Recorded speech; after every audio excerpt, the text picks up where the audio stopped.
ইরানের মতো যদি ওরা যাই করুক না কেন, যে মুসলিম ওদের বলেন, ইরানের মতো যদি বিশ্বের 57টা মুসলমান রাষ্ট্র একটু দাঁড়িয়ে যেত, ইসরায়েল এমনিতেই ভয়ে পোশাক করে ফেলতো।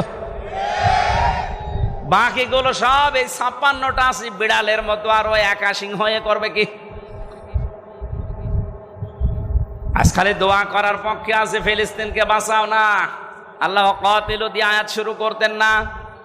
মারামারি করো, লড়াই করো, সংগ্রাম করো। লড়াই সংগ্রাম করতে হলে পেছনে যেটা লাগে সে ব্যাকআপ আমাদের নেই।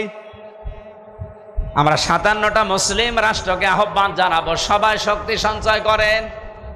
ওদের তো শক্তি শুধু ইমানের কোনো শক্তি নেই, ওদের বাহ্যিক কিছু শক্তি আছে, ওগুলো ধ্বংস করার জন্য আমাদের যা আছে এর সাথে ইমানের শক্তি যোগ হলে সব প্রসাবের মতো ভেসে যাবে।